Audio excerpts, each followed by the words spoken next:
Did we lose Jonathan? He's muted. Maybe he stepped away for a quick sec.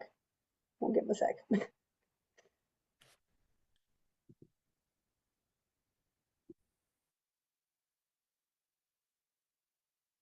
Oh, there you are, Jonathan. Yeah, I think you knew that you were chairing the meeting tonight, right?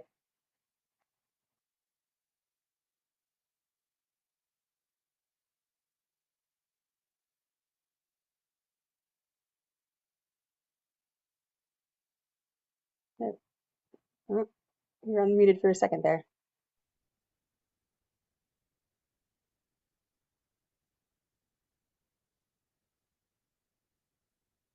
John, are you able to hear Amy?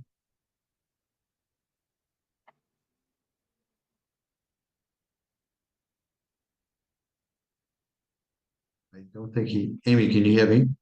I can. I don't know if Okay. I think he's trying to unmute. I think. I don't think sound must be not coming through because. Jonathan, nod your head if you can hear me. Okay, so maybe that's not good. Anyone got his phone number? Text him. Yeah, right in the chat.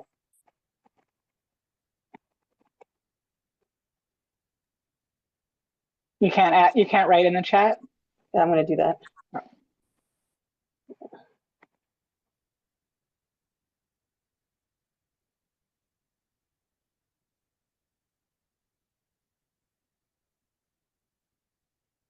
Oh, he does.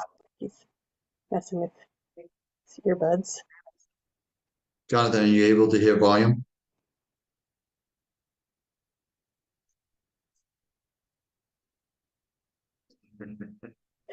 No. Oh dear. Testing. 1, 2, 3.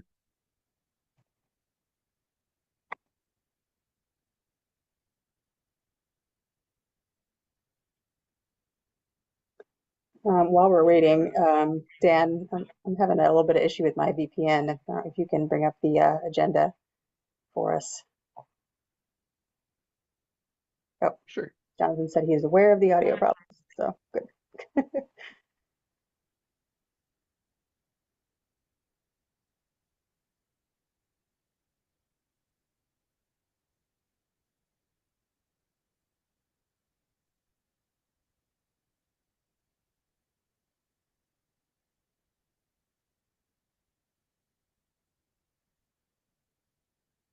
Thanks for bearing with us, folks. We have a relatively short agenda tonight anyway, so no big deal if we get started a little bit late. So I have it up. I could share it, or we could start with public comment. Yeah, let's do that. I think, is that legit? Can we do that without the chair? Do we need to do roll? Yeah, let's do that.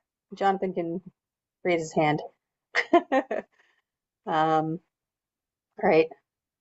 Nancy? Here. Hi. Oh, Jonathan. Oh, he's fine. There you are. Yeah. Excellent. Sorry about that. I No don't know what worries. was going on. I No got a new problem. computer and it's new. It happens. Great. We were doing roll call, right? What are we doing? Yeah. Brian's not here? Is that what you're Yeah, trying to tell me? exactly. Yep. Yeah. So you're the chair tonight.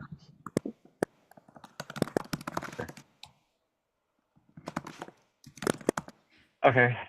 Nothing's happened since I've been not talking. Is that right? We started to do roll call, but we did not get very far. Okay. Let's continue doing that. Okay. So I think I got Nancy, Wendy.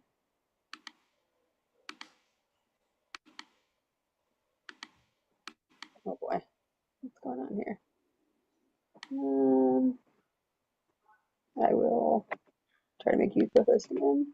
Oh, because you rejoined. That's right, Wendy. My bad. Sorry. Here. Richard. Did you say here, Richard? I did. Yes. Okay, there we go. Can't say it was. Now I have audio problem. It's okay. And Jonathan. And I am present. Len. Present. All right. Wonderful. All present and all mics working. We got roll call down. All right.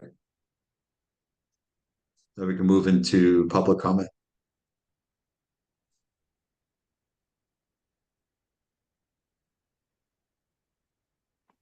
Please raise your hand if you would like to make a public comment for items not on the agenda.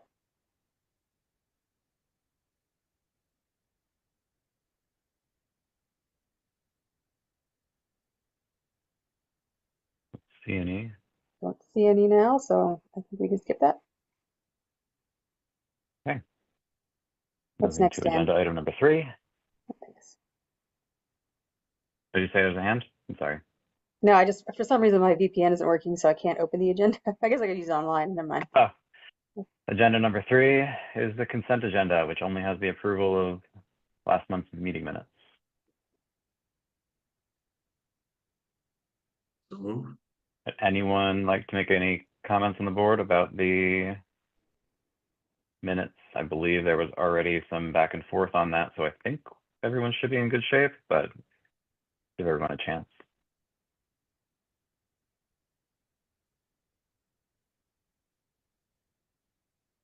If not, would someone like to make a motion to approve the April 30th, Move to 2025 minutes, approve. which is the consent agenda?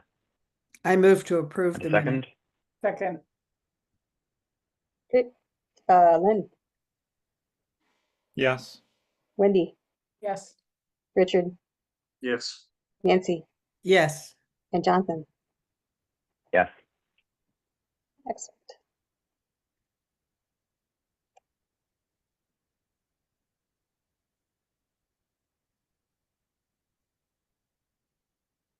All right. So that brings us to updates. Do any of the board members have an update?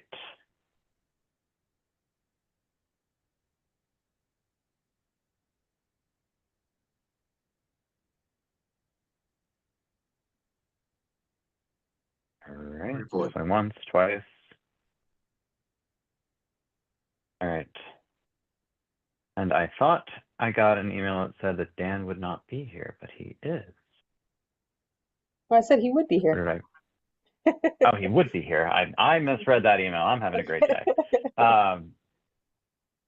Jonathan, can I just, one quick update is Yep, just that we're absolutely. doing a, just to say that the Safe Routes to School Committee has organized a bike bus for the Pierce School to the Old Lincoln School from Town Hall, I guess, for May, I think 29th was the final date, or 28th. So that's happening with police escort.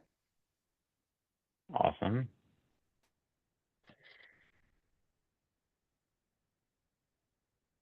Okay. Thank you, Wendy. Dan, you want to give us your update?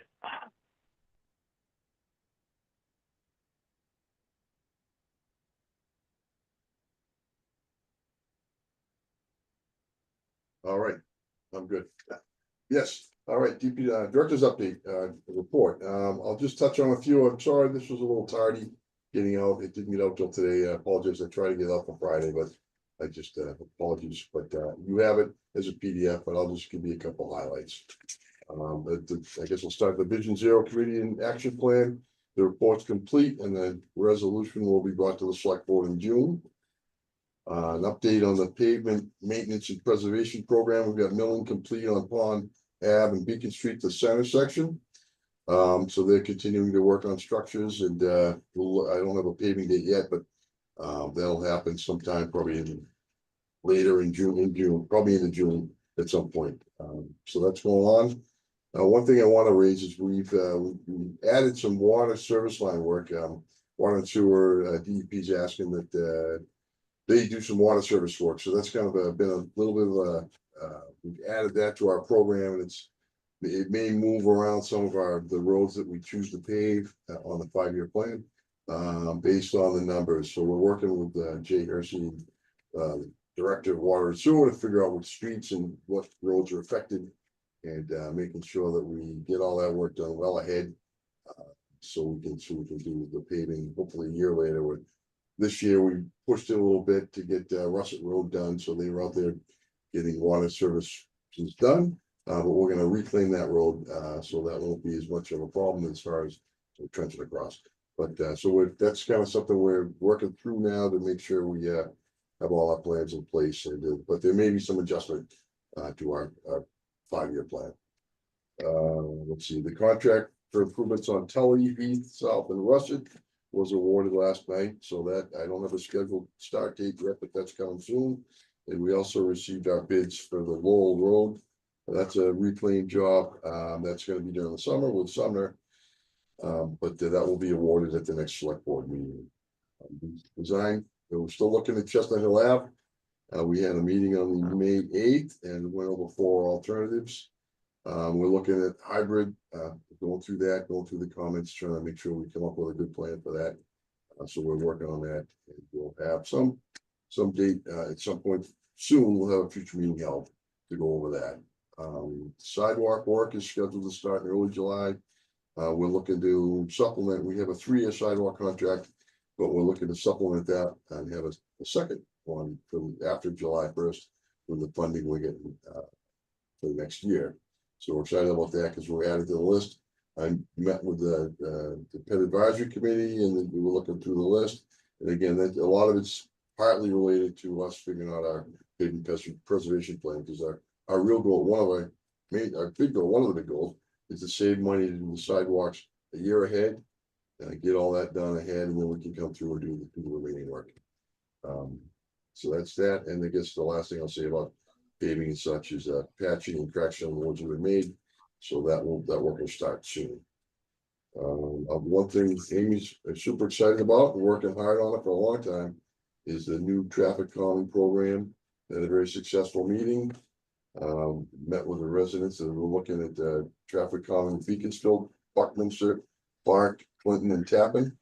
And so there was an hour and a half of public comment, and staff, Amy, and they plan to bring the plan to T-board next month for construction this summer. So that's a very successful, happy to get that going. Let's see, Bridle, Beacon Street Bridle Path continues, working closely with the MBTA to make sure we take care of any conflicts, take care of the transition period, and try to make that as smooth as possible. So that work is ongoing. I don't know, I think we may have been awarded, or may have been assigned, or soon to be assigned, a project number for that to get into the Tip University. So hopefully that's coming soon. Let's see, the last one I'll mention is electric vehicle charging. I sent Brian a note with a link, but basically DPW is a recipient of a Mass Clean Energy on-street electric vehicle charging solutions grant program. So basically we can have up to 3 sites in Brookline with 4 to 10 level 2 charging ports per site. So there's as part of the climate action resiliency plan, there's a section in the survey that looks for suggestions about where to put these. So I encourage you, it'll come from Brian or staff and send it out as well. But we'll get that to you, and certainly share that with anybody who's interested, who may be wanting a site, and get the survey, get into the survey and make their thoughts known about that. That's the highlights. If there's any other questions, the report's there, and feel free to reach out if you have any questions about it, or if you have any questions now, it's great. Thanks. I have 3, but I will let Richard go first, and then I'll ask mine at the end. Just a quick question on charging stations. You know, of course, I drive a Tesla, so I'm wondering, like, do we ever get requests from Tesla as far as charging locations, which they would have level 3 charging capabilities? And I wasn't sure if that's like anything that would come across or reach out to a company like Tesla as far as them setting up charging stations. And I don't know if that's more cost effective, but just was curious on that front. I gotta be honest, I don't know a lot. I don't know if Dan or Amy might have something to add, but Sam would probably know the most, but he's unfortunately.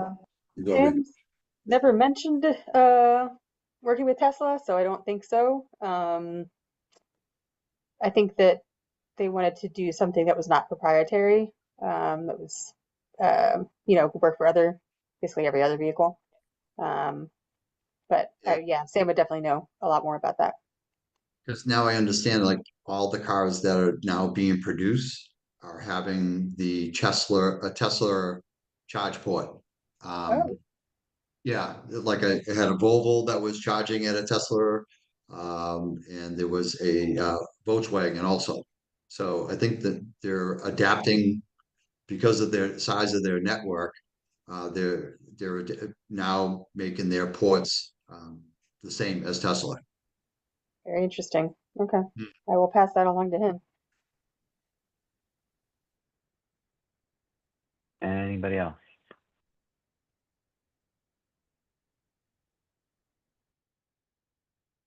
Okay, I have two quick ones for you, Dan. Yep. One, who is responsible for the pavement markings on School Street? Is it the contractor or is it the town right now? For the- We, Oh, you Oh. mean for right now on the ground? Dan? sorry, Dan. Yes. I can jump in. So the temporary markings for the construction management have worn away. The contractor is aware of it and he's coordinating to get the markings crew in to refresh those. Excellent. Thank you on that one. And two, does the sidewalk work include repairs on ADA panels? Is that part of that sidewalk work list, Yeah. or is that something separate? No, it's part of the paving. We have to do that as part of our paving work, so we're basically doing ramps and upgrading them as we go, so. We're trying to get it out a year ahead and hitting all like we're looking at Hart Street, we're hitting all the ramps there, but we're just coordinating now, we're trying to figure out. We'd like to get the water service work done first to make sure they don't interfere with sidewalk work. Once in a while, there's a panel, a ramp that has, could have water service work. So we're trying to work through that through sequencing, right? But normally as part of our work, we have to upgrade all ramps. It's not compatible. Okay, and then like the isolated ramps that have had their panels pop off and are waiting to be updated from the winter, like on Harvard Street, some of the detectable panels. Yeah, and Is that part of that? That's part of that too. Okay, certainly, yep. cool, great. And if it hadn't been mentioned at the last meeting, I don't recall. But kudos for getting the speed zone on Route 9 for OLS. Appreciated. Thank you. That's Amy. Amy was a big part of that. Thank you. Great.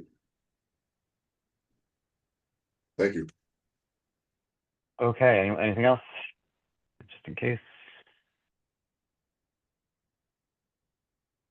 All right, where's my agenda?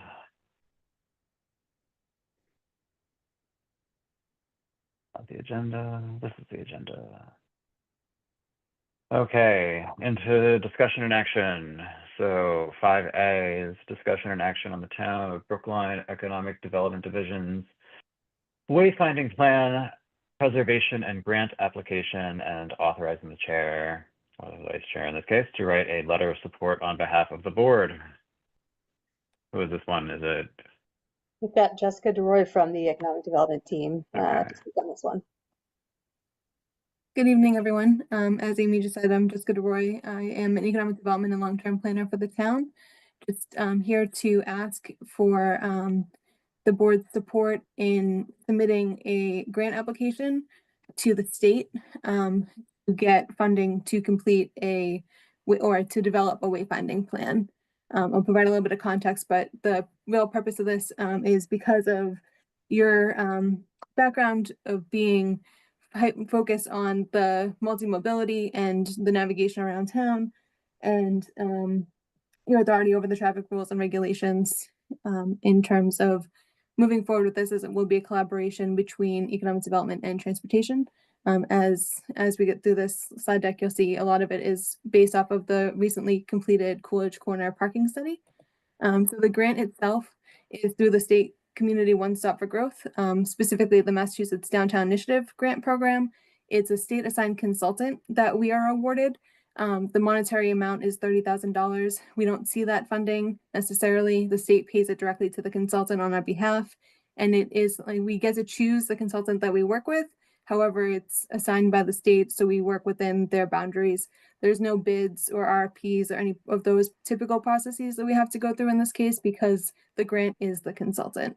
And this is just for the planning phase. Implementation will be done later, likely in 2027, potentially 2028, depending. This will be separate from the complete streets wayfinding processes, as that will be specific to that project, whereas this will be focused on the commercial areas and town-wide generally. The scope of work, this is taken from the existing plans that have been done with the state already. So it is within the realm of reason in terms of what we can expect from the consultant as we move forward. It's going to encompass all modes of transit. Like I said, you'll see that the slide deck is very vehicular motivated, but that's just because of the specific parking study recommendations incorporated. So we're going to have an inventory of the existing wayfinding signage and the various landmarks town-wide, whether that's the historic sites, the parks and playgrounds, hospitals, schools, municipal buildings, and anywhere else that people would want to be traveling to specifically in Brookline.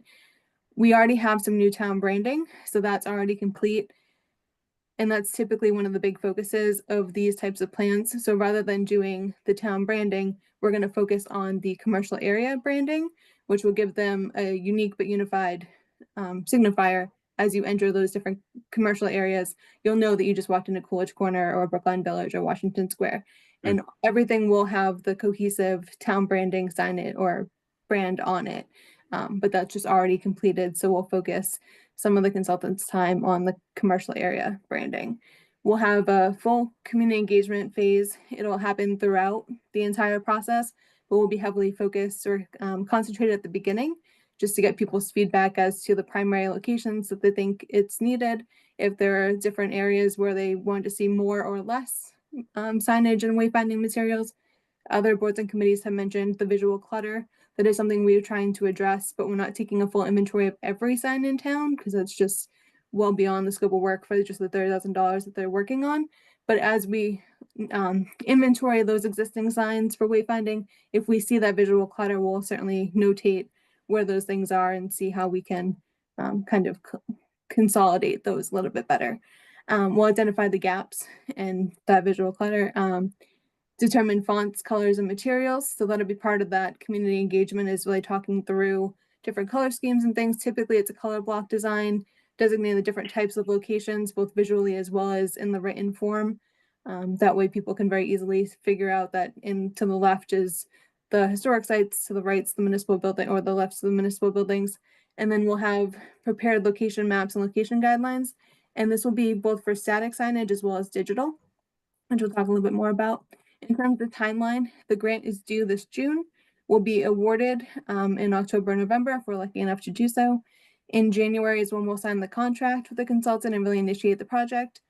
February and March, because this is 8 months, but it's anywhere from 8 to 12. We can make it as long as we want, but this is just based off of the prior plans and their timeframes. So February would be the assessment for them to go around and do that signage overview.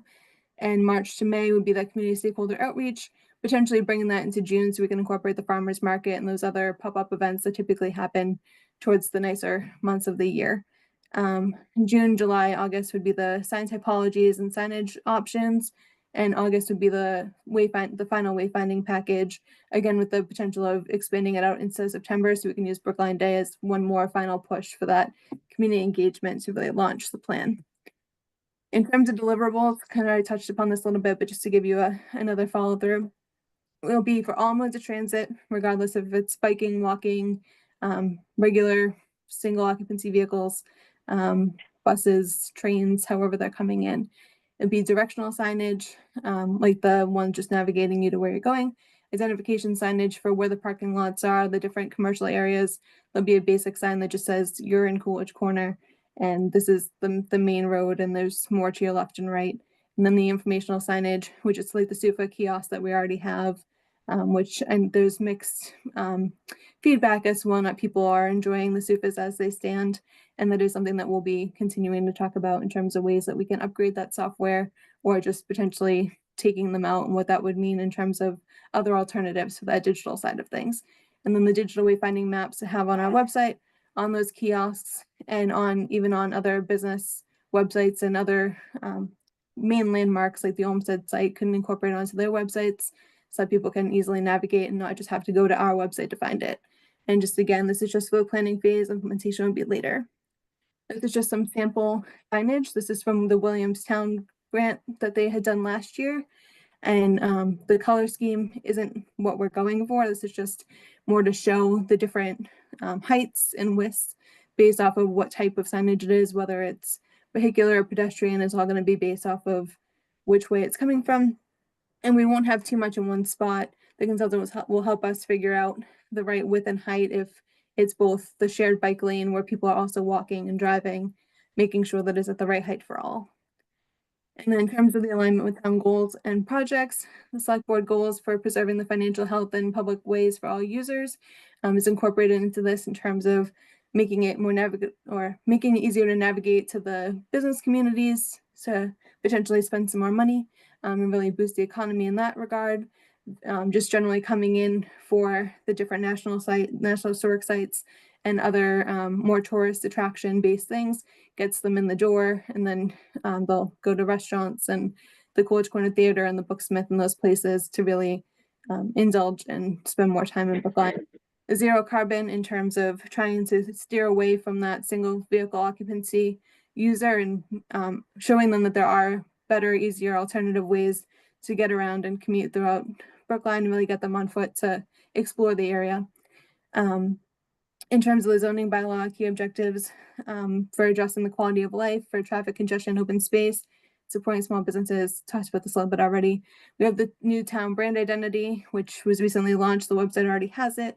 The Coolidge Corner parking study does recommend doing a new wayfinding system to really prevent people from doing a lot of idling and driving around in circles, to just get those basic spots in like the Center Street lots and the Beacon Street path, just to get them to walk a block or two, because those spots do exist, but they're not necessarily well known.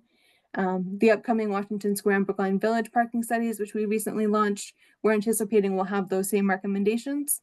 And the Coolidge Corner and JFK Crossing Local Rapid Recovery Plan from the COVID time didn't specifically specify a wayfinding plan directly, but as part of implementation of other recommendations, wayfinding is incorporated into those recommendations. It's just one of the snapshots from the Coolidge Corner parking recommendations.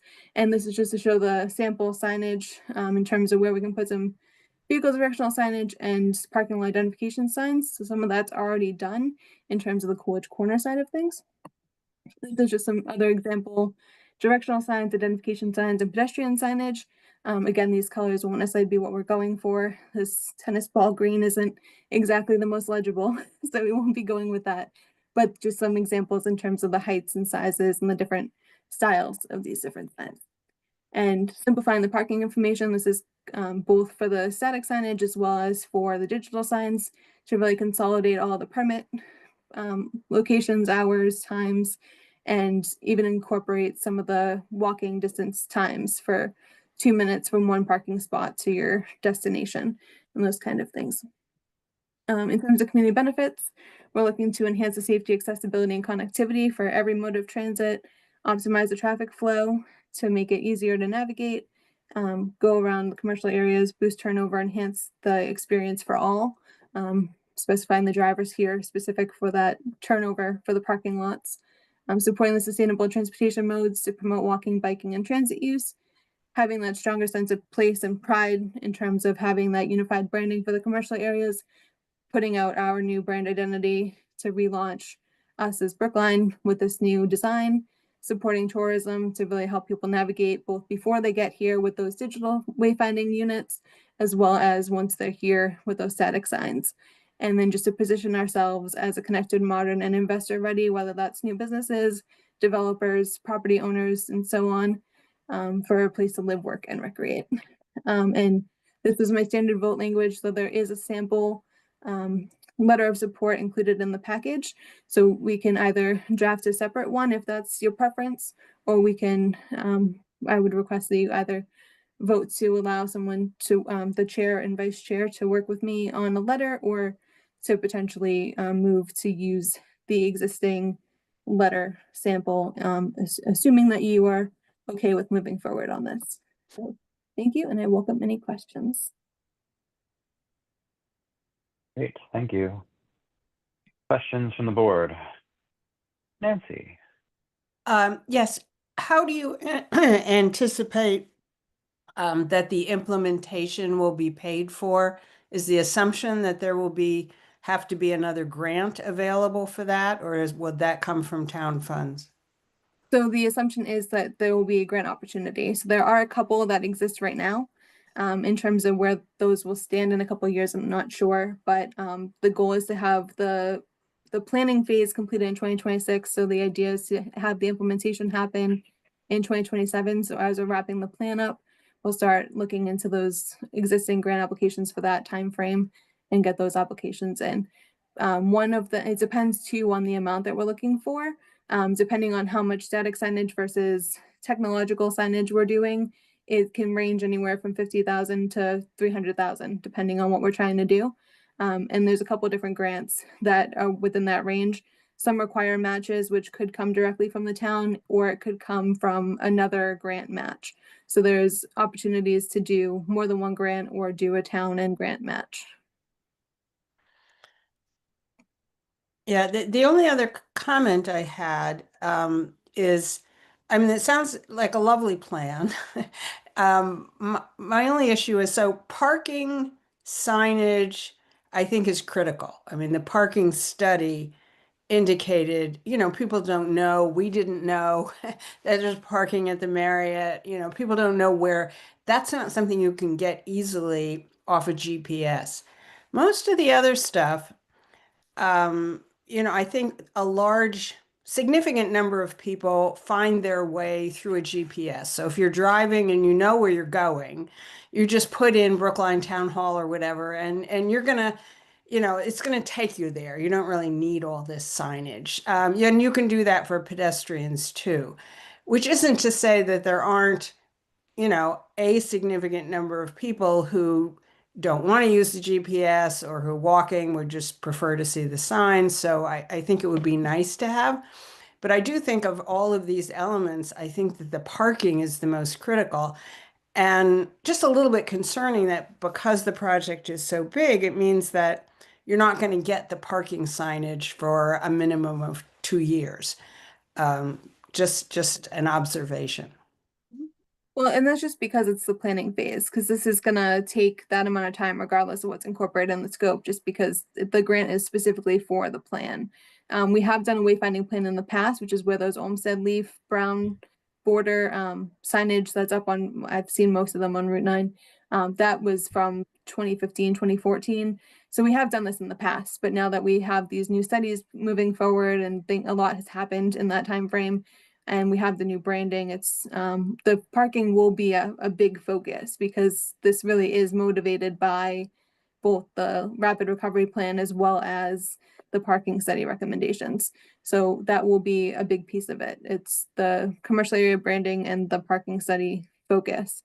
So the commercial areas are really going to be the hub of this planning, with the intention of it being a townwide plan, because it's $30,000, so it's not going to go very far to do like a true full inventory of every sign in town, which is why I'm calling it more of a commercial area focus, because they'll do similar to what they did with the Coolidge Corner parking study, where they show us that Center Street lot signage already, and then we'll be able to kind of bubble it out townwide in terms of putting out signage. But those parking areas will be a key portion, since we are focusing on those commercial areas. Yeah. Thank you. Len? Along the lines of parking, can we include wayfinding signs to parking lots that aren't owned by the town, like the Marriott? Yes. Okay, thank you.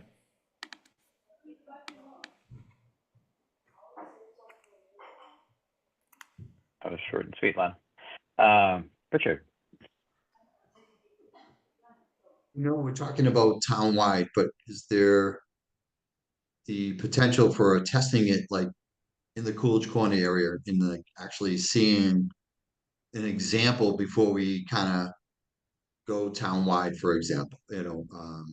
It's kind of like looking at what the signs do we have now, and then what is it going to look like in like somehow I get a vision of like all these banners and everything, and it's just, are we gonna,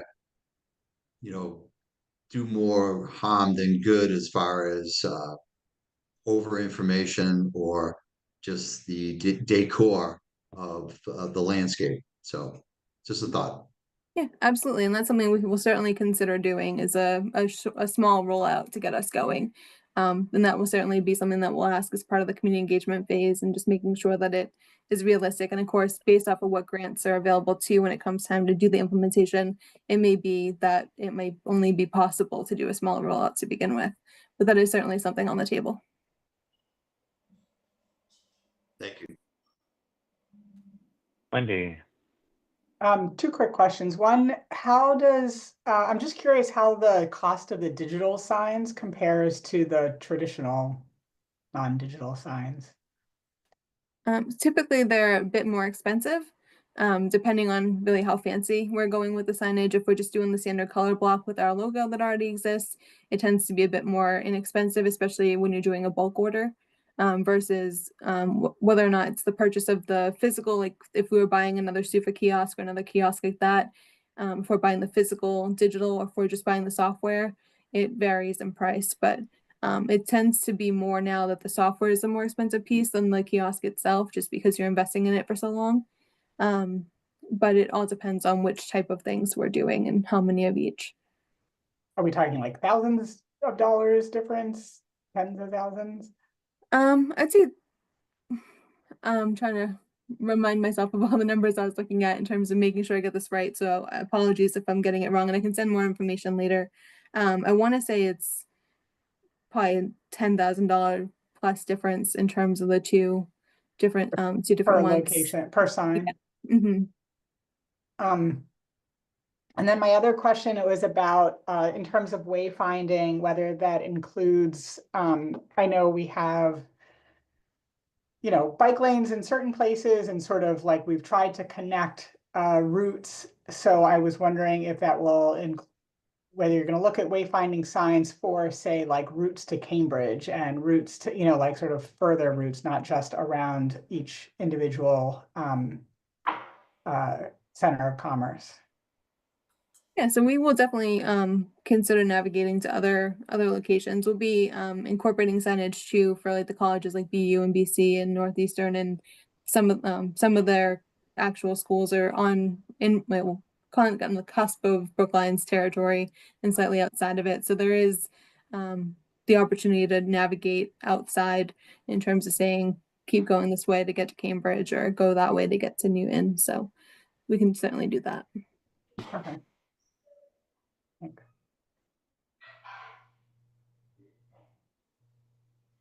Anybody else? Great. I have one question for you, and then I'll open it up to the public. Can you just describe, Jessica, how the public outreach will go?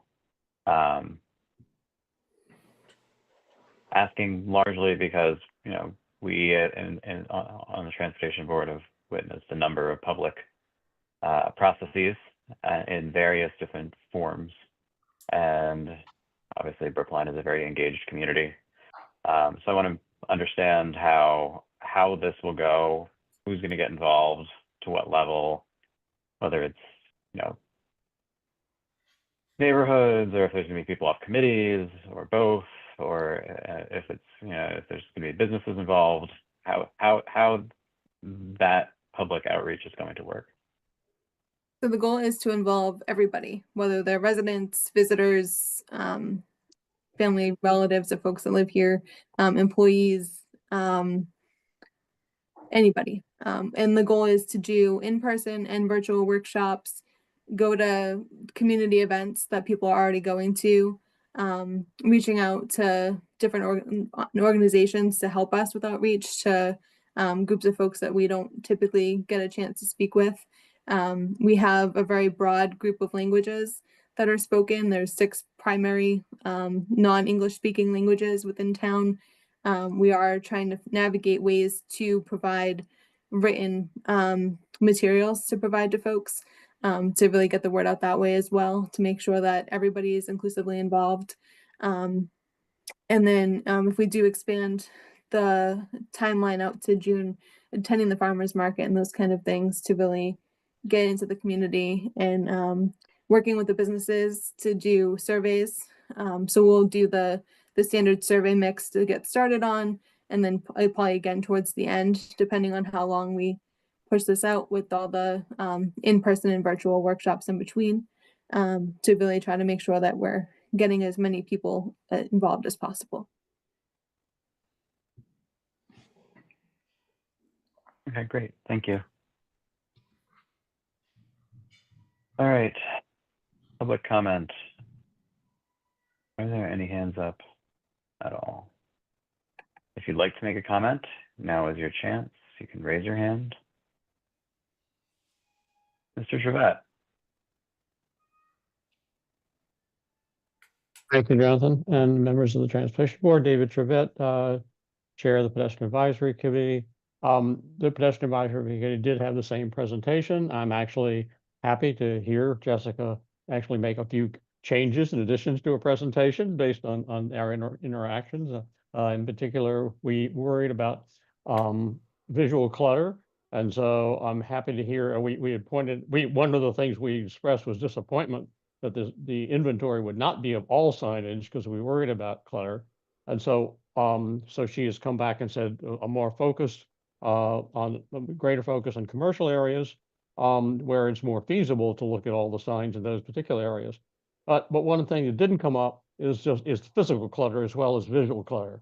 And so from a mobility standpoint, one of our participants raised the last thing we want is more poles in the ground that constitute obstacles for people in wheelchairs or using strollers or walkers or whatever, potential tripping hazards. So we want to think about all of that.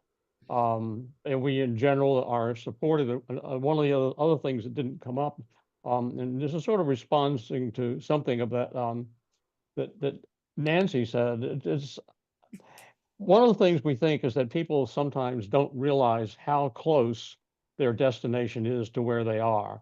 And if they looked how long, if in their GPS to see how long it would take them to walk there, they may find that out. But many people don't look for that. If they assume that their primary mode is driving, then they'll look for the driving times and may totally miss the fact that there's a walking time. And if they happen to pass by a sign that reminds them that something really is only 5 minutes walking away, maybe they'll walk some more. So that's something that is a potential benefit of this.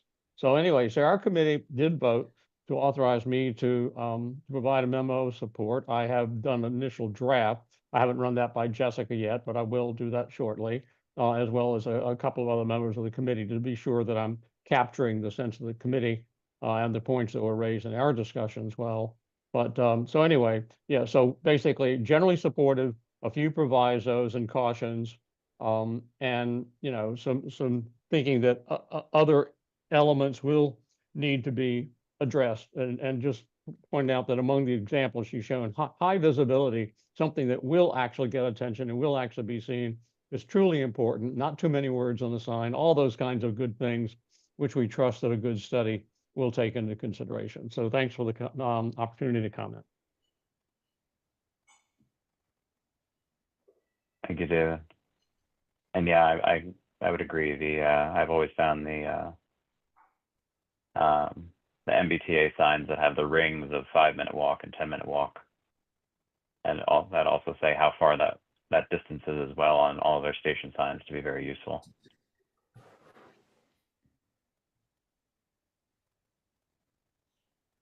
Richard, I'll come back to you in a second. I just wanted to make sure that there's no other public comment.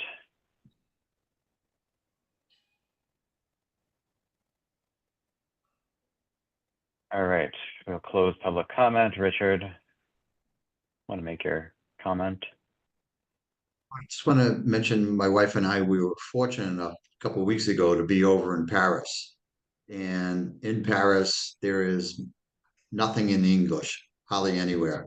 And Google Translate, as far as for signage, menus and restaurants, came in super handy. and we used the city mapper as far as we walked all around Paris and everything, and it basically directed us everywhere where to go. So I think what Nancy mentioned as far as GPS and technology, I think, we need to utilize that to simplify the signage of whatever we do decide. Multi-languages, like I said, with Google Translate, it really made it very comfortable for us when we were in Paris. And I don't speak a word of French. And other than saying, merci. But anyways, just want to mention that. Thank you.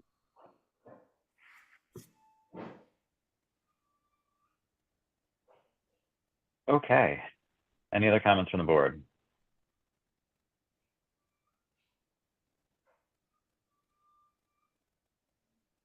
All right, so our action here, there was a draft letter on here, which seems fine.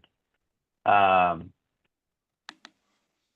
don't know if my fellow board members have read the letter that was at the end of the memo. Yes, no, maybe, kind of, skimmed it. So we are taking action to, we're seeking an action for authorizing, is it, because Brian's not here, it would be me signing the letter, correct? Or can I pawn that off on him because he's not here? Good question. Maybe make the motion say either one of you and then cover our bases. That's fine. Yep. Yep. That sounds good. So I'm seeking a motion for the board to support the wayfinding plan, to authorize the chair or vice chair to work with staff to finalize and submit a letter of support on behalf of the board. Similar to or very, very close to the draft letter attached to the memo. So move. Is there a motion? Yeah, I'll move it. Second. Please call the roll. Richard, Yes. Nancy, Yes. Len, Yes.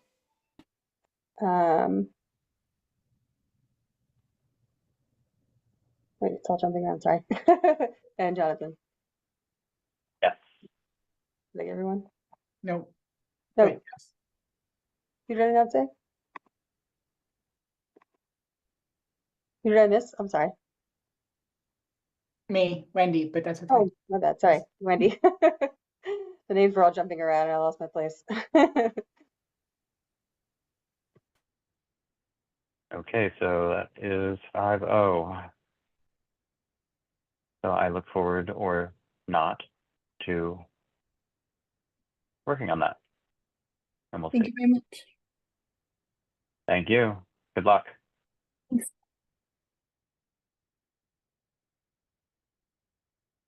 That was 5A, correct? Yes. Next we're on 5B, a presentation and update from the Economic Development Division regarding the Center Street Lot Study, upcoming tactical urbanism installation. That is you as well. Yes, that would be me again. You're hanging out with us a lot tonight. Yes, I am. I'm very happy to. So I'm giving this presentation on behalf of my counterpart, Tesler, who is the lead on this project. I'm taking no credit for everything that has been done and is being done on this project.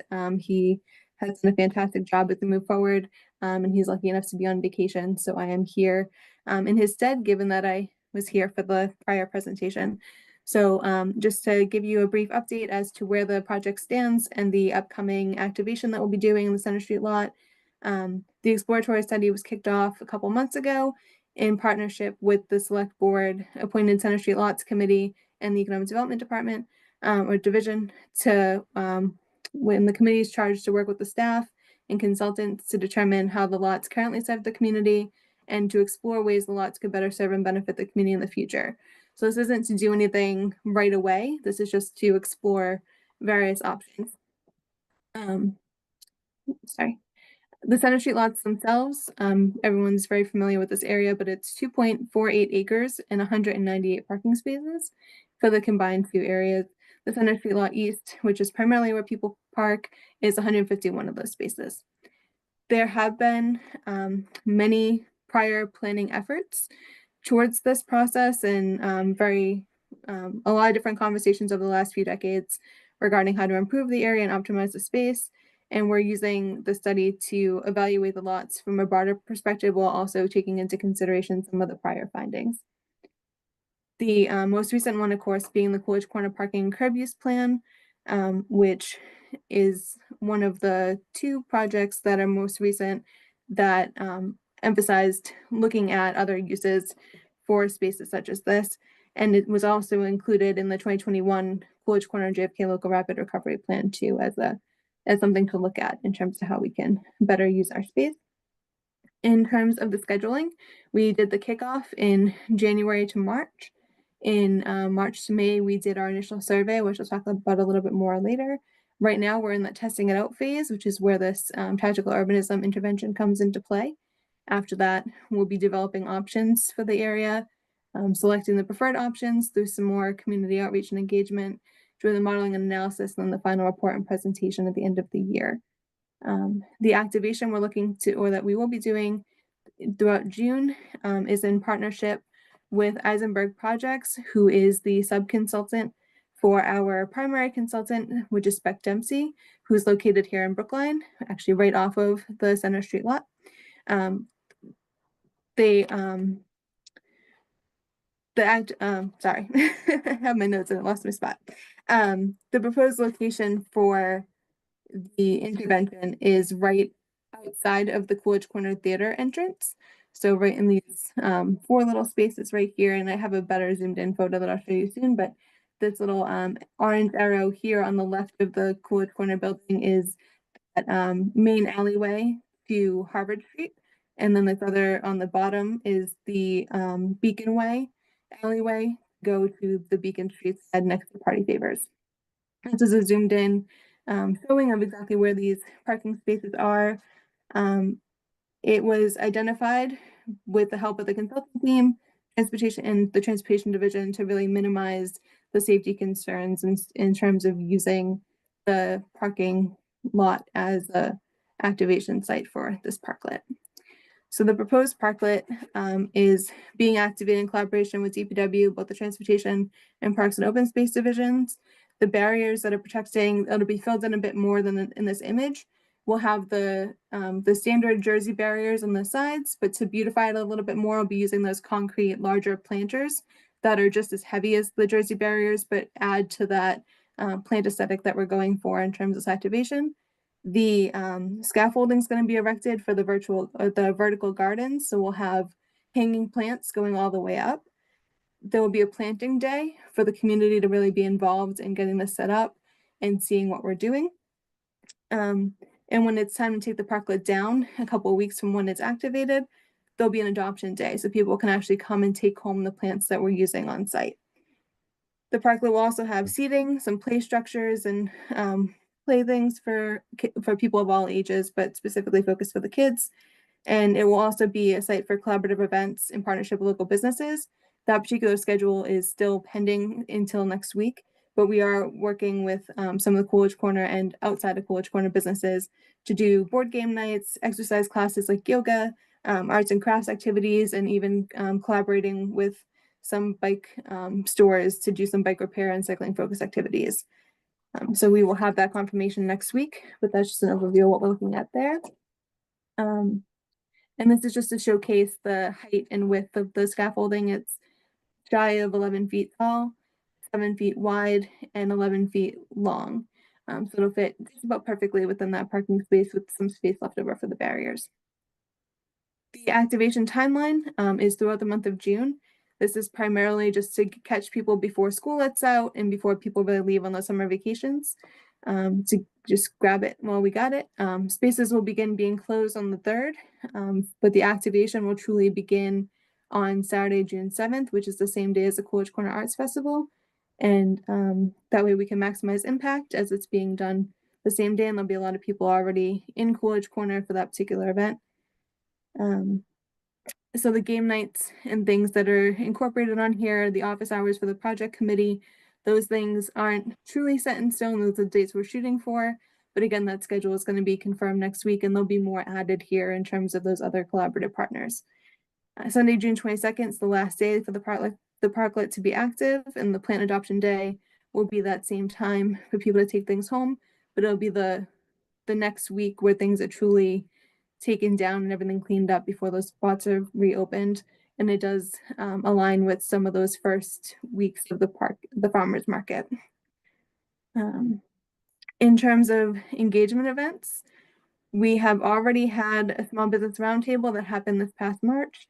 We had coffee at the senior center at the beginning of May, and an online survey was conducted to gather feedback on how the lots are currently being utilized, which we received approximately 800 responses to, but there was a big demographic missing. We didn't have too many responses from people under the age of 44. In terms of upcoming engagement, we'll have another survey that'll be conducted late summer, early fall, when everyone's back from vacation, when schools are back in session, to collect feedback on the alternative options for the lot. And we're looking for help from you and just generally to help spread the word both about the parklet activation and the survey when it's launched, with the focus on the underrepresented demographics. And then on Wednesday, September 10th, Jeff Speck will be giving a walkable city talk at 7 p.m. at the Coolidge Corner Theater with the tour as well.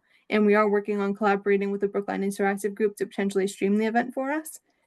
And that's the last slide. So I want to say thank you to Len Holy, who is on this board and also a member of the Center Street Lots Committee, the Transportation Board, the advisory committees, and the transportation staff and open space parks staff for help throughout the process of doing this.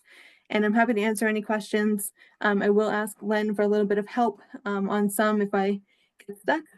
Zach is the expert on this, but I would do my best to answer questions, and those that I can't, I will make sure that I garner some answers and get back to you. Thank you again, Jessica. Give you a sec to take a breath, grab a drink of water. All right. Okay. In that case, Nancy. Yeah, so I'm looking at the slide that shows the location of the proposed event, the June event. And, you know, there's this little rectangle with 4 parking spaces. But clearly, if this is well attended, the people will be moving throughout that area in the parking lot. So what space, how much space is this going to take up in the parking lot? And how's that going to work in terms of, you know, are we losing significant more than just the 4 parking spaces? I can't see, I can't tell from this, and I don't remember how many parking spaces are in that sort of corner of the lot to the right when you come in as opposed to the left. I don't know whether that it would affect the left side at all. Perhaps it wouldn't. So maybe it's just the right, but I'm just curious as to how you envision this will work with all the people coming in, coming and going. That makes sense. So there is a little bit of a buffer in terms of there's a little walking, it's not really a true pathway, but there is a little grassy area on the other side in the median there that people can use. That particular section, I mean, it is highly utilized because it is just outside the Coolidge Corner Theater. In terms of the amount of use we're expecting it to get, I'm not sure how many people we're really anticipating attending these various events. And I think the hope is the collaborative schedule will allow multiple opportunities for the same types of things so that there won't be as much congestion in those locations. The spots do look relatively small in this sense, but I want to say we were averaging maybe 10 people per parking space. And the edges will, of course, have the Jersey barriers and things, so there will be even some more limited space there. But I think it'll really be a trial and error situation to get us started, just because we don't really know how many people are going to be involved. But that's something I can definitely ask Zach about what he's thinking in terms of those conversations, in terms of collaboration with Eisenberg, because they have done many of these in the past. So I know that they have some kind of plan in terms of keeping things consolidated, but I'm not entirely sure what that is. And have the merchants been consulted? Yes. And aware they're of the okay, they're activation. on board? Yep, Okay. quite a few of them are involved in some of this, some of the plans for those game nights and things, but they are aware that this is going on. And I just wanted to add that corner there, it's not heavily trafficked. There's only little private parking in the corner and then 8 public spaces. So 4 of those will be closed and 2 of those are handicapped. So we're not expecting much traffic in that section. Okay, but you don't think that this is going to affect the handicap spots? Because those are pretty important to make sure that they're actually accessible during that time, that there's not going to be, I'm a little concerned if there's little kids running around. It seems to me it's really important to make sure particularly those 2 handicap spots remain available and easily accessible. We will do that for sure. We don't want to take away those spots because the theater will still be active while this is going on. So we don't want to hinder any of their parking. Thank you. Wendy. So I can't remember, but the alleyway on the south side of the theater, is that still an active drive area?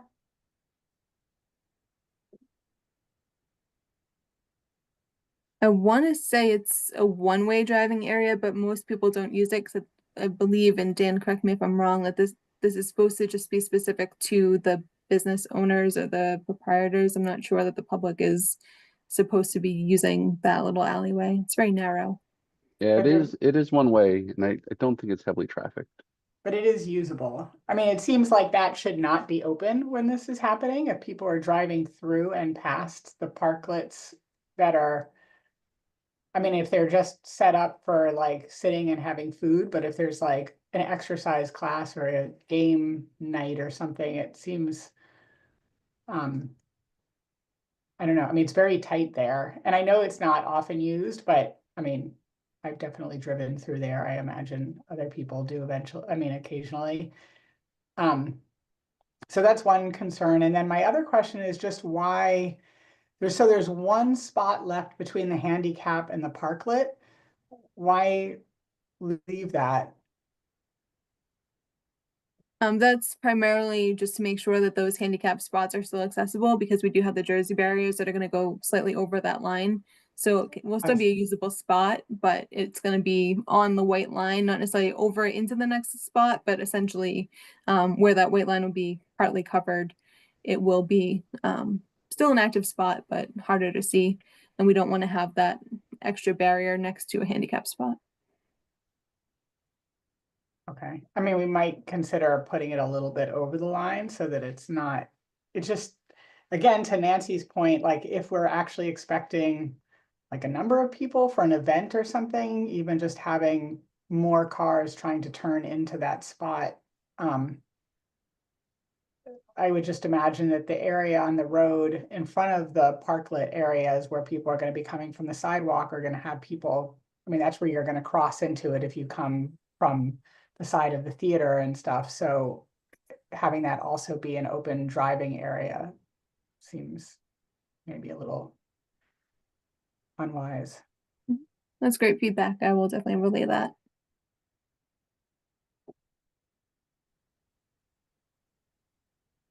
Any other comments from the board?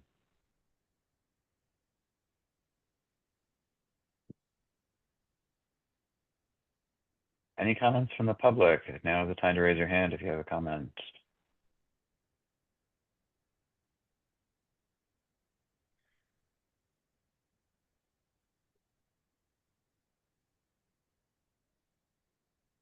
Right, I'm seeing none. And we have no action on our part, as I understand it here. No actions So needed. looking forward to seeing this installation, and hopefully he comes back from vacation very fulfilled and ready to go. Certainly hope so. Thank you very much for your time tonight. Appreciate it. Thank you. Have a good night.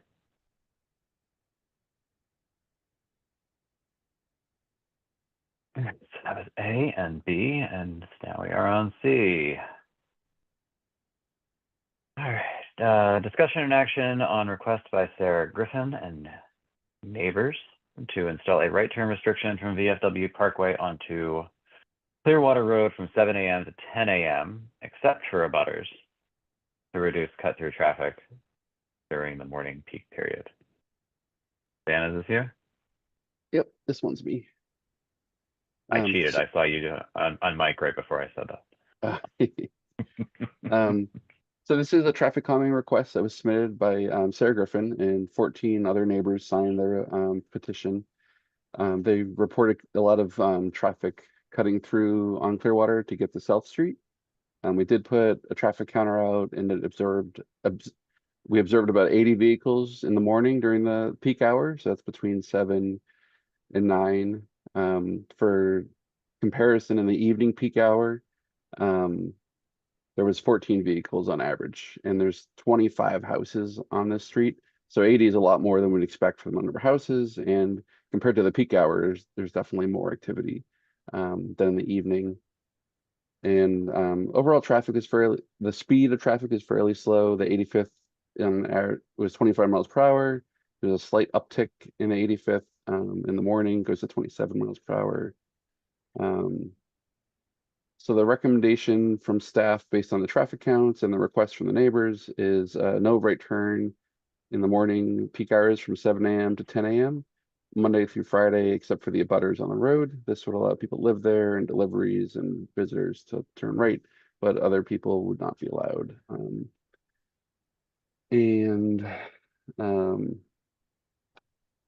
I just want to share on my screen. I'm kind of speculating what I think is happening, and I'll show you the area too if you're not familiar with it.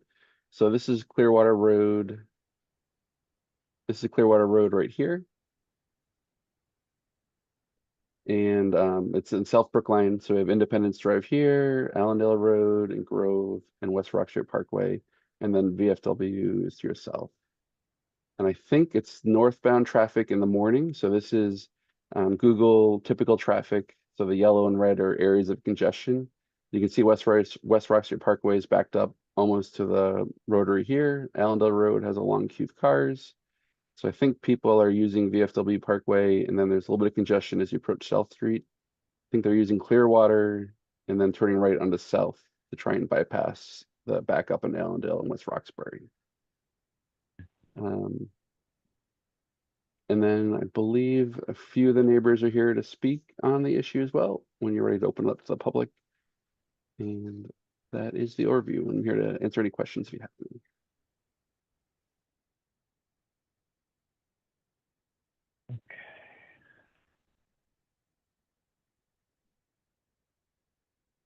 Let's hear, before we go to the board, let's just hear from the petitioners first.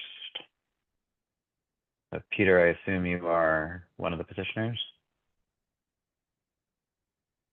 If you'd like to take a minute and give us some more background.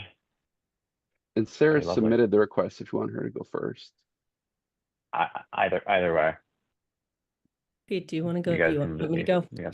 Yeah, thank you for considering this. Couple of notes. Part of the change is because they changed the VFW Parkway from 2 lanes to 1 lane right as it hits South Street. So we did not have this prior to that change.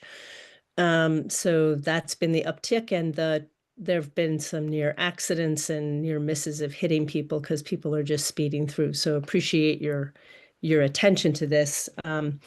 Couple of notes I would add, and Pete, I'm sure you can add more. We would really like a police presence on a random basis. I think we have to ask that from the police department to enforce it, to deter folks beyond the sign.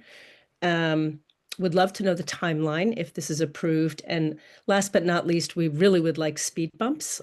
This is our backstop, understanding that it's a long journey to speed bumps on our road. So thank you for considering this. I think many of the neighbors are quite concerned. So I think this sign is at least a first step. Pete? Hear me okay? Yeah. First off, Daniel, thanks for kind of mapping that out. Just to kind of reiterate, I want to make sure everybody understands that a few years ago there was a construction project on VFW Parkway and South Street. And the purpose was I don't even know the direction, whether it's south or north, whatever, but there was an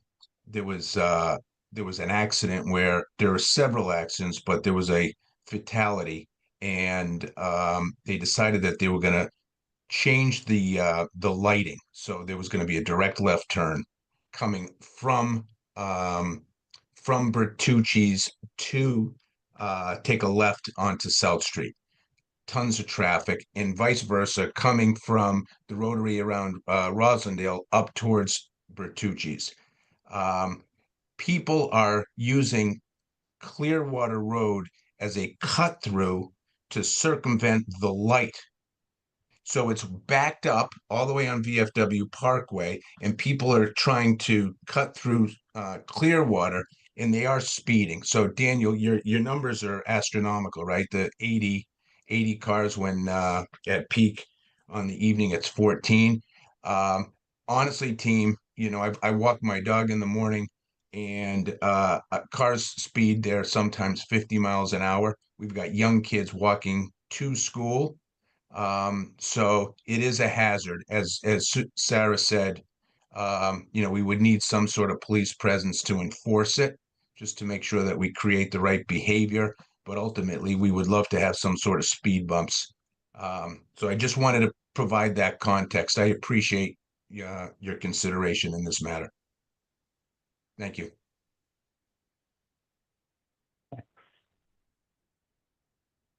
Okay. Questions from the board? Richard? Hi, Peter, Sarah. I live around the corner from you, so I know this neighborhood well. I'm over on Baker Circle.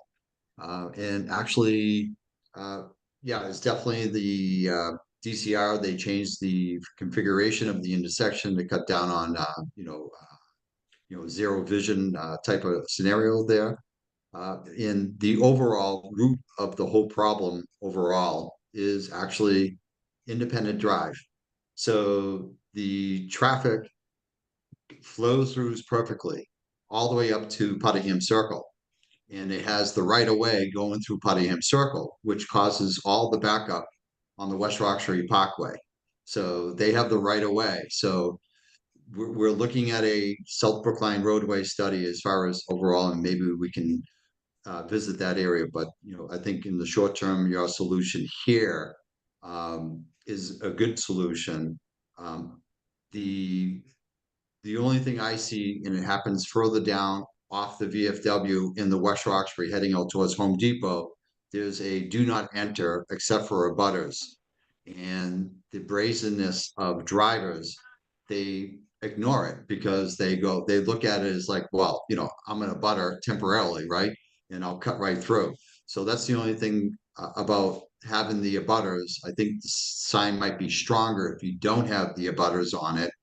And you just got to ask yourself, how often do you guys travel at that time to get to your house? Most of the time, you're probably at your house, but that's the only question I actually will ask the rest of the board as far as their opinion on that. But we definitely need to do a lot of things about traffic in South Brookline. And police presence is definitely one of those missing pieces. Thank you. Yeah, I was going to ask the same question about that, so we'll come back to that when we circle back around after public comment. Does anyone else from the board? Sarah, I will come to you in a second. Just want to see if anyone else from the board has any comment.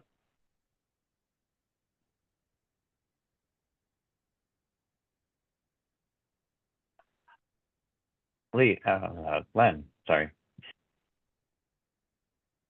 Something I noticed in the report, maybe the 85th percentile speed is only around 25, but then digging into the data a bit more over the few days of the study, I'm counting like over 15 cars that were going 30 to 35 and one car that was going 35 to 40. And that's really what scares me. So I think some sort of traffic calming would be helpful here.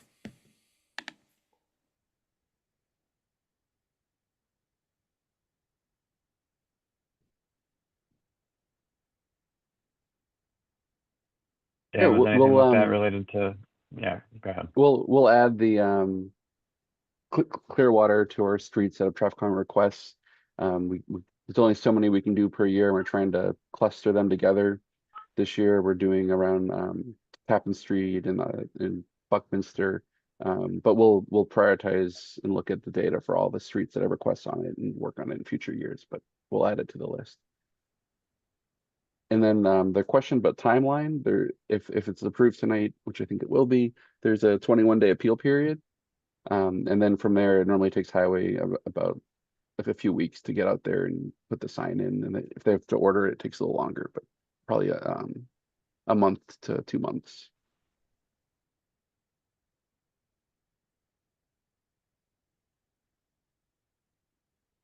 Okay. How long is Clearwater Road? Out of curiosity. Probably like 500 feet. That's not a very long road. I mean, you gotta really gun it. And part of it's on a curve. You gotta. Well, that's what cut through traffic looks like in South Brookline. Yeah. I Yeah. mean, Measure there is must be a lot of 900 feet. frustration. There must be a lot of frustration in the queues around there to gun it like that around that corner. Yeah, there's so much traffic on the West Roxbury Parkway, it just spills into all the neighborhoods. South Street, they come up South Street because some of them do the illegal turn on red, which we talked to a mother and daughter about almost getting hit in the crosswalk up there at the Puttingham Circle. And, as I mentioned before, with Independent Drive and Grove Street heading up into the Puttingham Circle area. All right, Wendy. I guess I was wondering about the abutter only portion also, and is this a two-way street? I mean, so would you, not that, I don't know if it really makes a difference, but I mean, would you be okay with it not having the abutter and you would have to, I guess, go around if you were going at this time, but no, you don't want that. Yeah, okay. Yeah, I guess, I mean, I don't have a problem with this, but I also agree that probably people are just gonna keep doing it, so if we could do another solution, that would be great. Yeah, Dan, is that just a supplemental placard? Yep. And it's similar to other ones we have in town. We have this on Milton, Whitney, Lanark. And what is there? Have you ever heard any posting experiences from those residents? Well, the Milton one's around the corner from me, but we actually, people do get ticketed there. It's not, I mean, I wouldn't say a lot of times the police are there, but they do kind of come around there. So I feel like that there's dissuasion and that helps. It also doesn't have an abutter exclusion, I'm pretty sure. But sorry, Dan. If we put the butter exclusion on there, it'd be a separate piece from this actual sign, right? And if we feel Yeah, like the that's what I was saying. drivers are not It's a separate respecting it, placard. Yeah. yeah, so it could be removed if the neighborhood feels like people are not respecting the sign and we're not able to get the police enforcement that we need. So if we gave them a butter exclusion now, revert.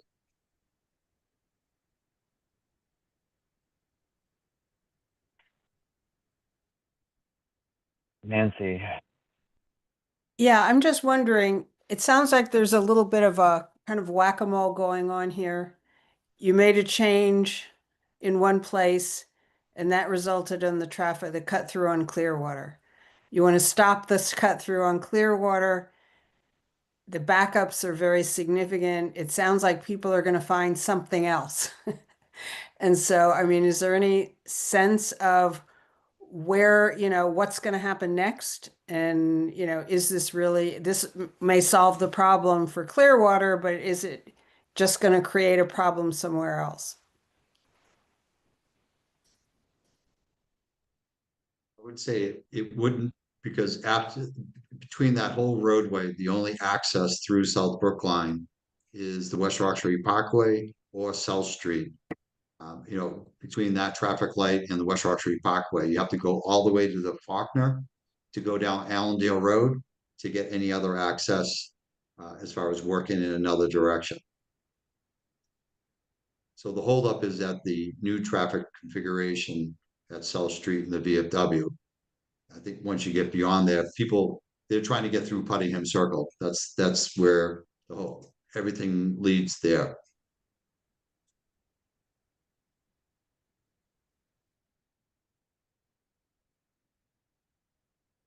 You good, Nancy? Yeah. Any other questions from the board on this?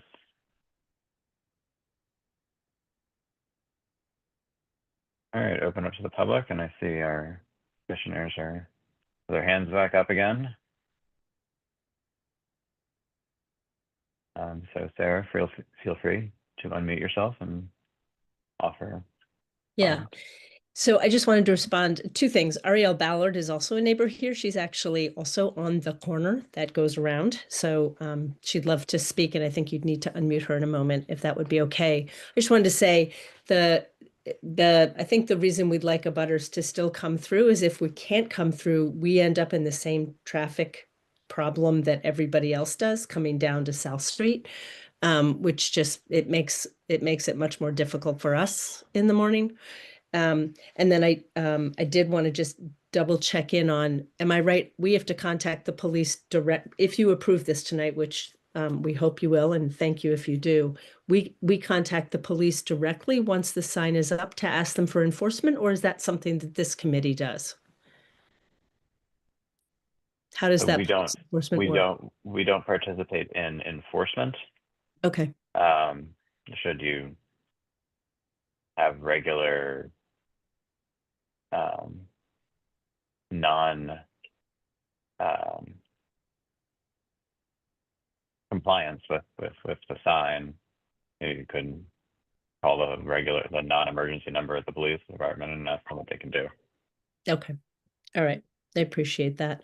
We know it's not a perfect solution. We did discuss even Clearwater asking you for a one-way, and we realized that was going to be too difficult. So this is our attempt at a beginning workaround. And I would agree with Richard that because of where it is, it's not the only other workaround you could do. You'd still have to go through that traffic area in order to figure out yet another way around. So I don't think it's going to change any other traffic pattern, at least from what I've seen living here for about a decade.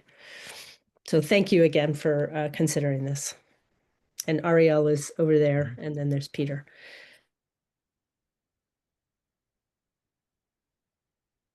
I'm sorry, I'm not sure what you. I don't see a hand up for Ariel. But Peter, please go ahead. You want me to go? I'm sorry. Sorry about that. I misunderstood you. Just one, there's two points. I think Nancy asked a really good question because she's trying to think ahead. The one point I just want to make is that the construction on VFW, the change of the light in the lanes was not something done by Brookline, right? It was not, we participated in a recommendation. They didn't go with our recommendation, but this is a result. This is the cause and effect, right? So this is the trickle effect of what that change was. And the reason to answer Nancy's question, right? If we cut off from 7 to 10 Clearwater Road, it addresses the issue because everybody is trying to circumvent the light to get to Puttingham Circle, as Richard said. So if we block that off, they have to go up to the light. It just means they're gonna have to wait longer. There's not another right that they can take. So to answer your question, Nancy, which I think is thinking ahead is probably the right approach. It would just alleviate pressure on Clearwater. It would certainly force the drivers to be more patient to wait for that light. Thank you. Thank you. Yeah, so thank you. I was having some trouble getting off mute there, but to Oh, reiterate. there you are. Hi. Hey, hi. Please, Uh, go so ahead. Ariel Ballard, 50 Clearwater Road. So to support everything that Thank Pete you. and Sarah are saying, you know, I have definitely, you know, I'm a dog walker too, definitely been almost hit a number of times. I would also like to reiterate, it's the same people. You know, I'm out there every day pretty much at the same time. I can see the same people. What happens is there's a very slight incline at the beginning, kind of at that curve. And so people are, you know, accelerating and then they hit the curve and then they just kind of zoom off down the rest of Clearwater. And it is, and you know, there has, you know, one of my neighbors across the street witnessed a child almost getting hit on a bicycle. So, you know, we do appreciate the board considering this, hearing this tonight. And we do feel like this is a first step towards trying to get this resolved.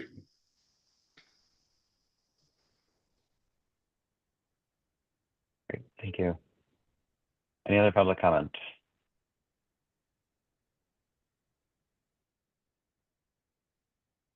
All right, so bringing this back to the board. Dan, I do have one kind of procedural question. A long time ago, we had, where exactly is the town border in relation to VFW Parkway? First I off, think it's right near the back of sidewalk. We're gonna position the sign on Brookline right away. okay. So I assume a restriction is okay. A long time ago on Babcock, we had talked about doing some one-way options, and we were emphatically told that we could not queue things into our neighboring sibling city. There is a state law about changing the direction of a road. I don't think it's gonna apply here. I think we're gonna be okay with Okay. that restriction. I just want to make sure we're not doing this all for naught and we're going to get our hands slapped and then we'll be back here again talking about other stuff. So if you can just confirm that at some point before we implement it. Yes, I think appreciate we it. have a good contact at DCR we can check with. Great. Okay, so with that procedural thing, if there are any, oh, Richard, you have one more comment. Just looking at Google Maps, it looks like the land would be just inside Brookline. It's like really right at the line. But the entrance to the street is by what Google Map has. It's we would be able to put our restriction in place and shouldn't have a problem with DCR.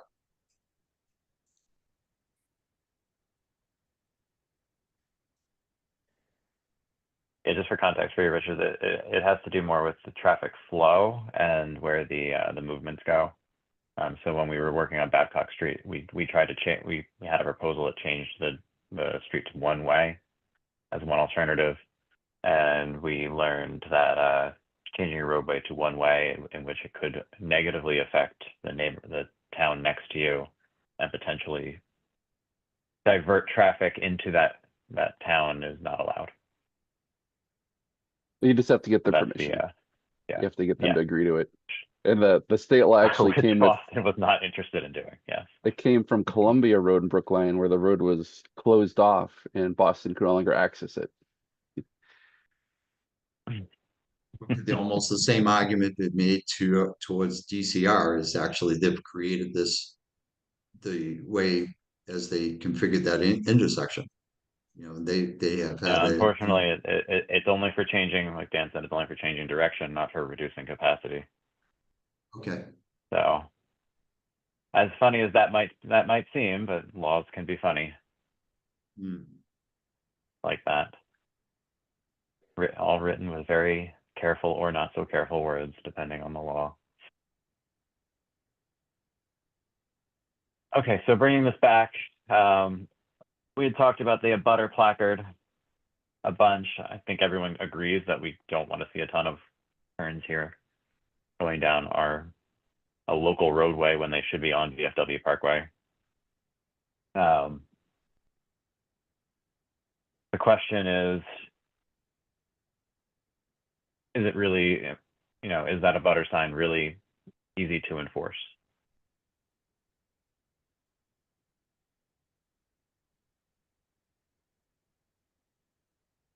So we can leave it there on as part of this. We can take it off. Looking for opinions.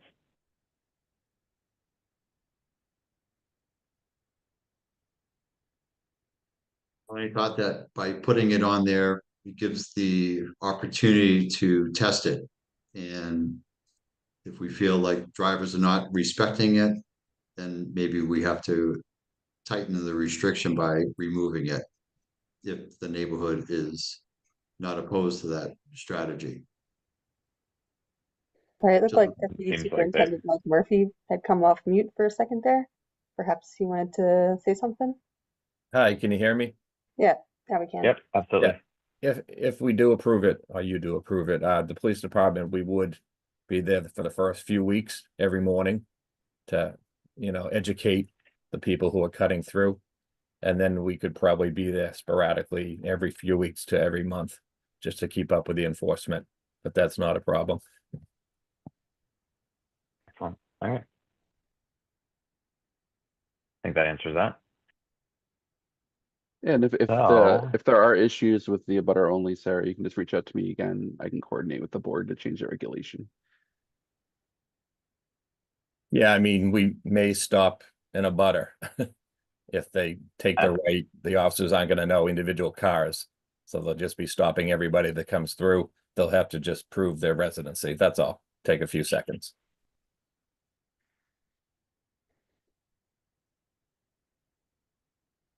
Wonderful. So in that case, I don't see a reason we can't seek a motion. So I'm looking for a motion for the implementation of a no right turn from 7 a.m. to 10 a.m. Monday through Friday, except for abutters restriction from VFW Parkway onto Clearwater Road. Is there a motion for that? So moved. And a second?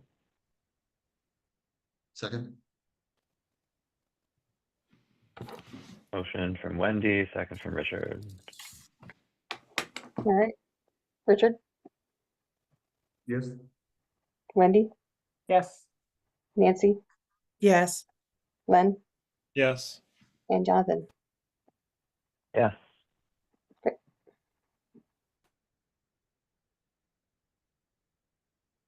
Five oh.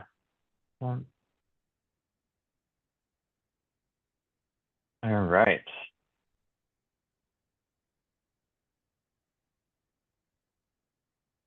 So in that, just a reminder to the petitioners that has 30 days cooling down, right, before it goes up. Yep, 21-day appeal period, and then we'll coordinate with highway to get the sign installed. Great.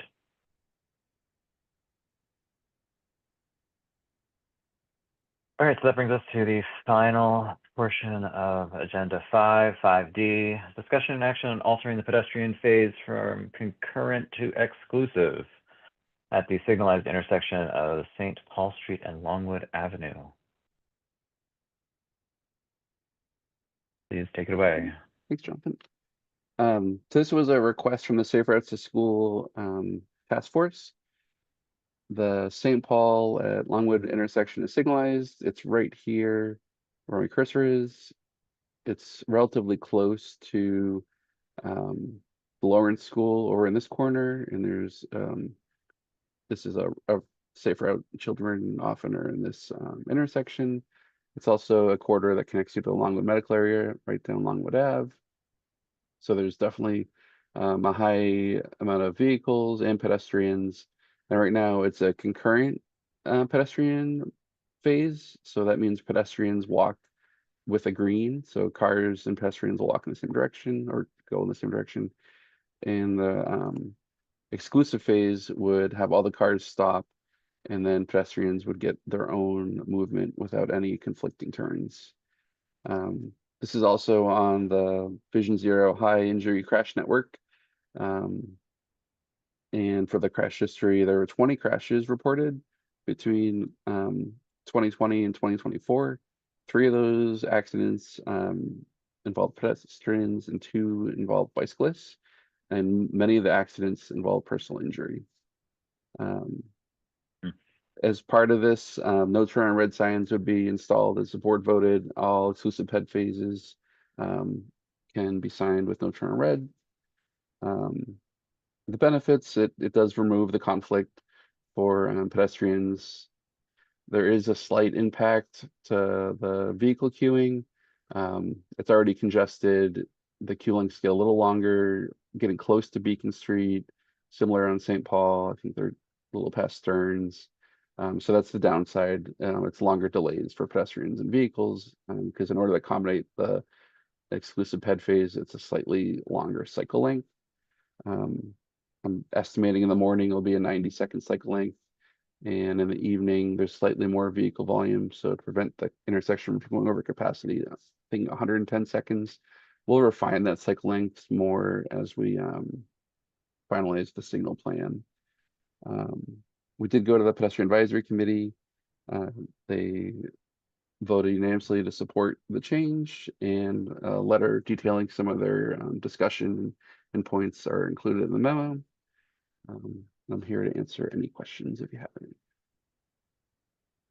Okay, thank you, Dan. Len.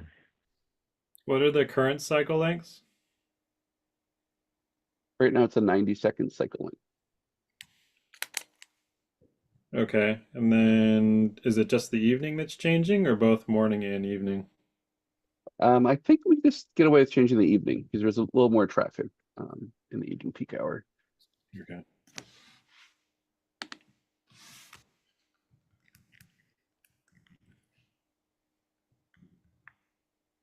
Richard. Is the by only pushing the button, or is it part of the cycle? Right now, most intersections, actually all intersections that are signalized north of Route 9 and east of Chestnut Hill Ave have the recall on. That was a vote the Transportation Board had taken a few years back to increase pedestrian access. So this will be on recall. The ped phase will come up every time. Right, so I'm new, so what does that mean? Yep. So by default, because of the area it is in town, the recall will be on. So you won't have to hit the button. The buttons are still there. So if you are visually impaired, you'll hear the locator tone. You can hit the button, and then it will alert you that the ped phase is on. But you won't have to hit that button in order to get the phase to come on. It will come on automatically. Okay. So like if there's no pedestrians, it will have a crosswalk signal regardless of pedestrians being there or not. It does, and that's similar to all the intersections right now in North Brookline.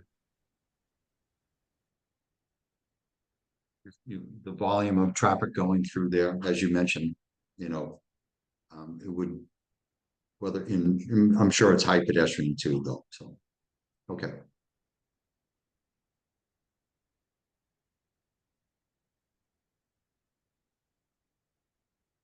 All set, Richard? All set. Thank you. Okay, thank you. Len. Some intersections have both a concurrent phase and then an exclusive phase. What are your thoughts on those? I think it works if there aren't a lot of turning vehicles. And here, I think the problem is there are turning vehicles in each direction. So I don't know if there's a good time for concurrent to be on. I think exclusive here is better to just eliminate that conflict. Okay, thank you.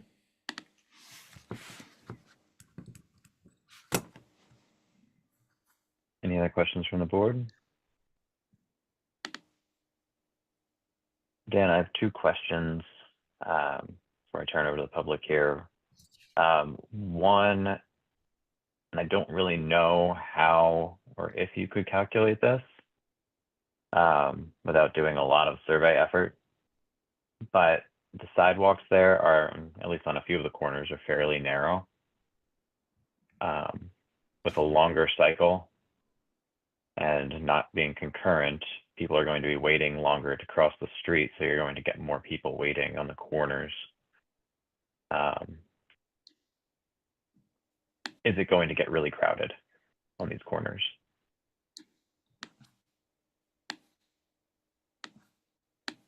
That was a fear I had at Longwood and Kent, which I think has more pedestrian activity than this intersection.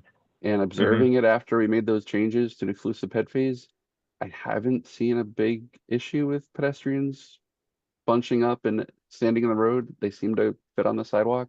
So I don't think there'll be a problem with this intersection based on what Okay. happened at Longwood and Kent.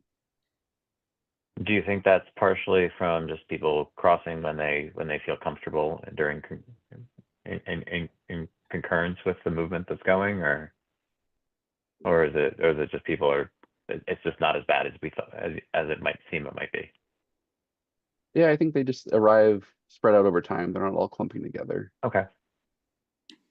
And then my other questions related, will it just be a timing change to the intersection, or will there be any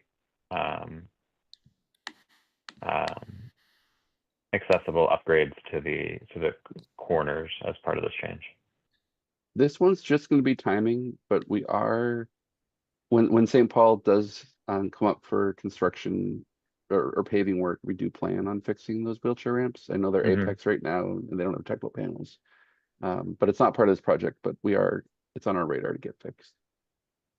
Okay.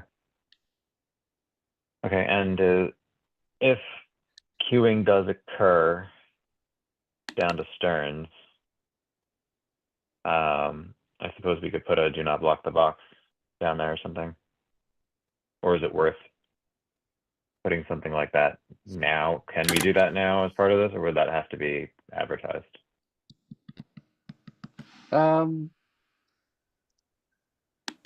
It wouldn't have to be advertised, and it's not a regulation change so I don't think you guys need to vote on it. If we see an issue out Okay. there, we can add the signs. It's already a state law. Vehicles shouldn't be blocking the intersection. Okay, so that can be done for there and for Sewell if they queue back on Sewell and the mail trucks have a tough time getting out. Yep. Cool. Great. Wendy. What's the, I know this is probably standard, but what's the pedestrian crossing time?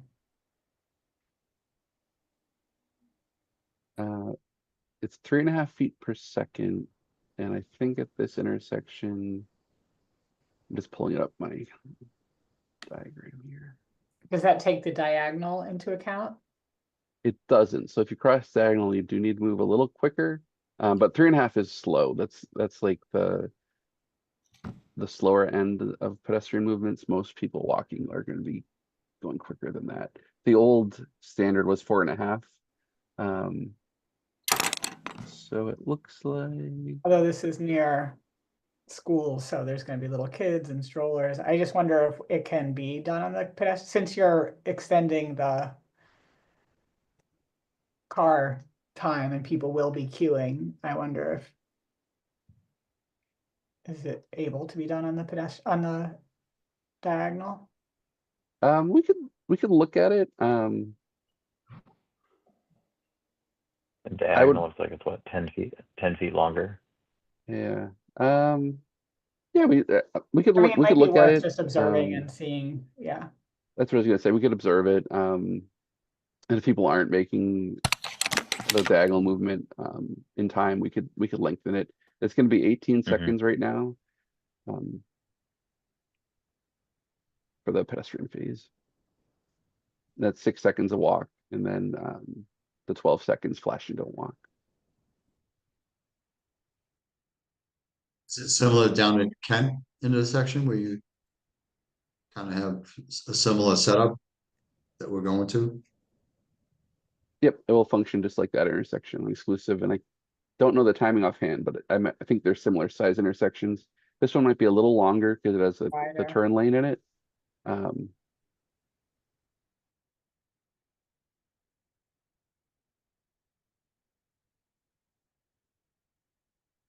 Okay.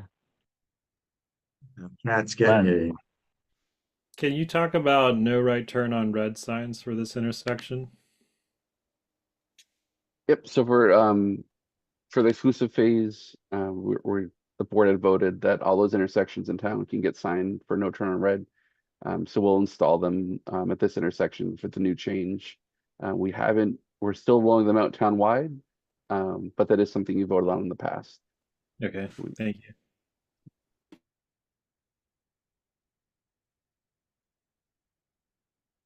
Can those go next to the light? I know often they're at the corner by the crosswalk, I mean by the pedestrian, light, but will they go on the traffic light? I haven't looked exactly for the no turn on red sign placement, but we can try and get them as close to the right display that you'll be looking at. And I personally prefer the far side of the intersection. I think that works a little better. The right on red after stopping sign is perpendicular on the traffic light, so it's probably where you want it, Wendy. So it's across the intersection on the traffic The one light. that's there right now? Yeah, if you looked at, I'm looking at it on Oh, Google okay. Maps. Oh, so it's a side traffic light. It's not an overhead. I couldn't remember. Yeah, Okay. yes. As long as it's near the light where drivers are looking. Yeah, it's actually right at the height of the crosswalk pedestrian signal.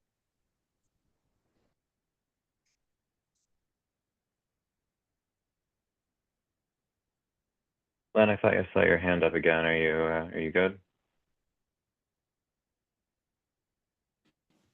Yes, thank you. Okay. All right, board, everyone all set there? We'll open it up to the general public. If you have a comment, please raise your hand and you'll be called on to unmute and make your comment. Looks like we have Mr. Gervais, who may or may not be speaking on behalf of the Pedestrian Advisory Committee. Go ahead, David.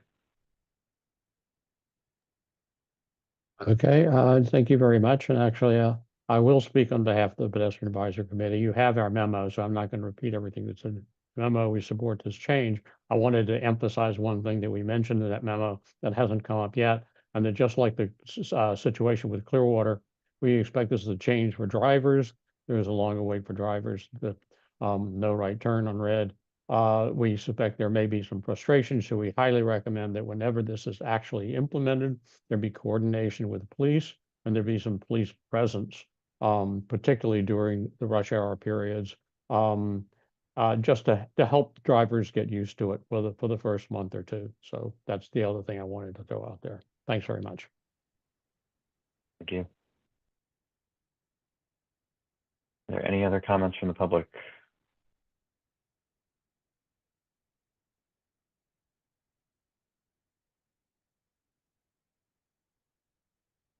Okay, bringing this back to the board. Any final words from anyone?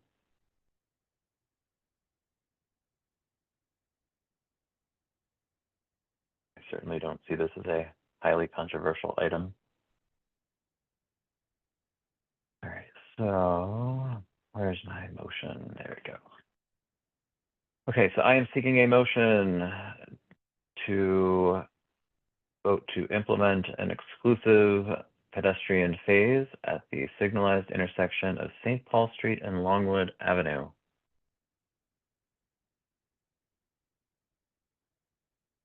So move. Moved by Nancy, Second. second by Len. Please call the roll. Len, Yes. Richard, Yes. Nancy, Yes. Wendy, Yes. and Jonathan. Yeah. We are Great. 5-0 there. That is one I look forward to seeing implemented.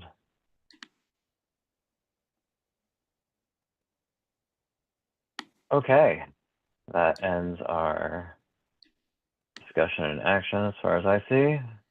Other business, is there new business?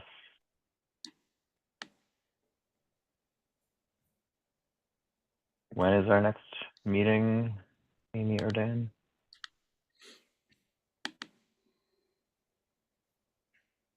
I gotta check the date. Give me a sec. Is it the 18th of June? Is that right? Let's see here. Yes. Okay. We have, I know last summer we had a meeting in person at some point. Oh, that's true. You did.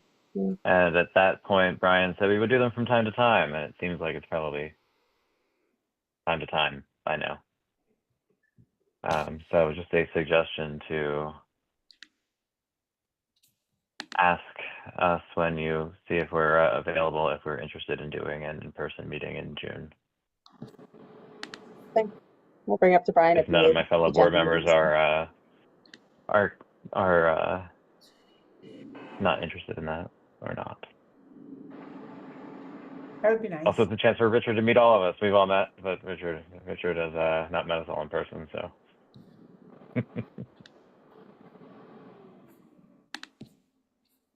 And then Brian can take us out for drinks afterwards.